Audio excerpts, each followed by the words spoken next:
Hello, it's Philip Taylor speaking from Richmond Green Chambers in London. It's my privilege to review this book, which I've now found. It's now been translated from Dutch into English, and it's the story of Bram Vanderstok, or Bob Vanderstok as he's known to most people. It's the escape from STALAG LUFT 3, the true story of my successful great escape, the memoir of Bram Vanderstok, published by GREENHILL books. I've given it a title for the review, An Inspiring Successful Escape to the Free World, as a home run during the Great Escape Operation, Escape 200 as it was known. I'm delighted to be able to actually review this book. I wanted to read it, and I'm glad it's been translated because it gives a first-hand account of what happened. Let's just have a look at the book. There's a picture of the author on the front. It's a bigger book than the other one in the series, which is from Jens Muller, who also escaped. But this is Bob's version. There's the back of the book there. You can see the caterpillar badge, because you get that if you bail out successfully from an aircraft and parachute out. There's a picture of the author there in later life. The front of the book, you can see the information there. I'm going to talk a little bit about what he says in the book. Just opening the book up, you can see the basic detail. There are lots of pictures, some very, very nice photographs as well, very useful ones, some never seen before. You can see there's the Caterpillar Club again there. And you've got, I'm not going to show too much because you can see some of the other bits and pieces there. And in older age, he made a successful attempt. This book runs to something approaching 250 pages, something more than that in fact. There's a little glossary at the back of jargon used, which is quite helpful. And in fact this book is much more accurate than some of the other books available, because apart from a lot of other factors which come into it, which I'm not going to mention, you do get information where the facts sometimes can be a bit confusing, and therefore you think something has happened when it actually hasn't. And I know from my own experiences that this is quite often what will be. You think a particular set of facts are true, but they sometimes quite clear they're not, and that's because of what happened in the Great Escape. Obviously a lot of factual information has been carefully sifted through, because people were charged and executed for the murders of the 50 RAF officers. It was a terrible, disgraceful behaviour by the Germans, and something which modern warfare should never tolerate. But the fact is, it happened.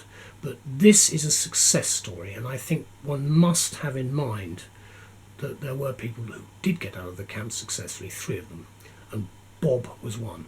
It's a true story. It's great to read the first-hand account from Bram Vanderstok, or known as Bob, who made the home run. And he describes how he was one of those lucky ones who survived the war. And he says, I can remember my emotional experiences and those of my friends as though it happened yesterday. And for many of us, the horror, the injustice and the cruelty can never be forgiven or forgotten. I've tried to write it without too much bitterness. And that's exactly what you've got. It's a readable book. His escapes, his operations as a Spitfire pilot, and his experiences as a POW, and the incredible escape finally through the Pyrenees are all described in a breathtaking manner. I think it's very difficult to understand. I've read a variety of different accounts, and this is the first one, which is his account of what happened. I've read some of the obviously the legal papers as well, but I do find it's a really interesting book. He was number 18 on the basis of what he says of 76 men who got out of the camp in March 1944. Obviously the film in 1963 of The Great Escape was based on partly on the autobiographical account with his agreement, and they chose to turn his story into that of an Australian character called Sedgwick, played by James Coburn.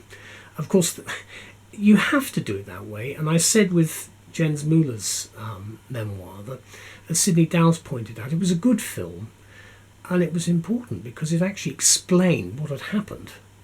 Now, obviously, there's a bit of fiction. You have to compress certain things because the full horror, and some of the information is still not available as to what really went on, but the full horror of it is very difficult to put on film. And I think they did the best because it's whatever you think one way or the other about the Great Escape, whether it was right to do it or wrong, whatever, it happened, and it was successful, although there was a tremendous price for those who were caught. Now, that is one of the problems of war. I'm not making any other comment than that, but I say that on that basis, at least the film, I think, which is dedicated to the 50 murdered airmen, that film itself, I believe, did help. And I think it probably helped some of the fans. I know some of the people were very angry about it, and understandably, I can understand that as well. But I do think it was interesting for someone of my age, because I saw the film as a young man, a boy basically, and I was very impressed with it. Obviously, this book particularly describes the various attempts that Bob made, culminating with the famous March breakout. He roamed Europe, of course, for weeks, passing through a whole range of places. Remember, he was Dutch, so it was slightly different from being an English person on the run. Remember, they'd been on starvation diets, so they wouldn't look quite the same. But of course, they did have different mannerisms and different approaches. I know when I go abroad, they all know I'm English. I'm not going to try and hide it because that's the way it is. But he obviously melted in, just as Jens did, into what was a gross Vandung at the time when Hitler found out what had happened, and it was quite clear that he was going to catch them and kill them if he could. Anyway, Bob went through Leipzig, Utrecht, Brussels, Paris, Dijon and Madrid, finally getting back to England, and he reported to the Air Ministry 2 months after escaping on the 30th of May 1944, and went back to number 91 Squadron. And he flew almost every day to France, escorting bombers and knocking out V-1 rockets. So he resumed his work. Now, he's described as a born raconteur, and his escapes, his operations as a Spitfire pilot, his experiences as a POW, and the incredible escape across the Pyrenees are well described, I think, throughout the work. And he's a modest man, making a very interesting, absorbing account of what actually happened. This is a little bit of what he said, because I think it's coming from him to give you the reality. Quickly, I climbed up to the surface and immediately found the rope. I felt no signals, so it was not safe yet. Remember, there was a gap between the exit point and the trees, so he had to have a rope to signal when to go. Then I felt 3 distinct tugs and slowly popped my head up. Imagine how the nearest goon box, that's the tower looking over the camp, was about 200 feet away, but indeed I was 20 feet from the edge of the woods. Now, this was the night of the 24th of March 1944. It was an air raid. Everything went wrong in many ways. It was one of those occasions where it could have gone better, and he could have Bushell could have got more people out. But at the end, 76 did escape. He was number 18, and as I say, the Great Escape film made it famous.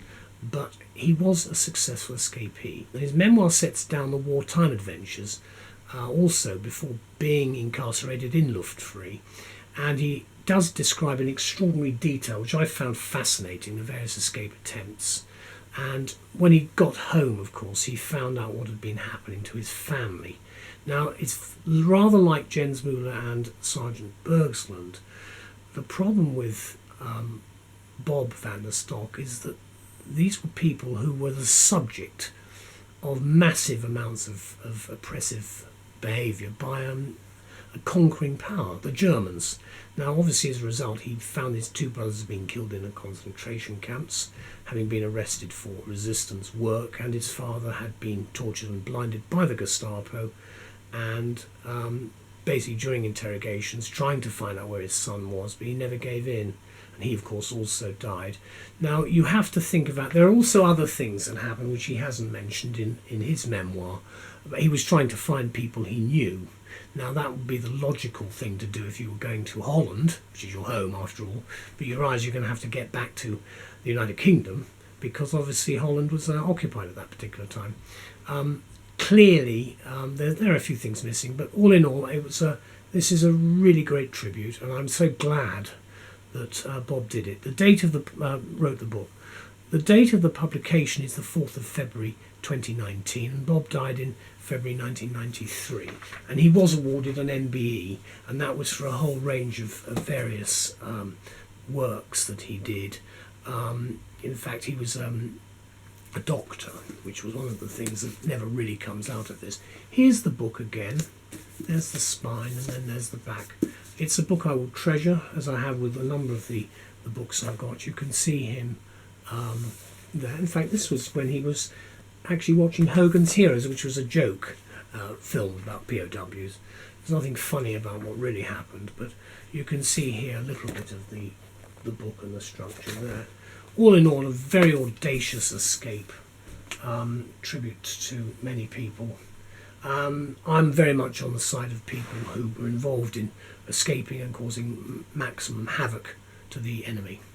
I know some people have different views about all of this, but I believe that these people are incredibly courageous, and we should not forgive them. And as we said at the 50th anniversary of the Great Escape, which I attended as a church service, absent friends, we won't forget them, and I'm so glad that this book helps. So thank you to all. Bye-bye.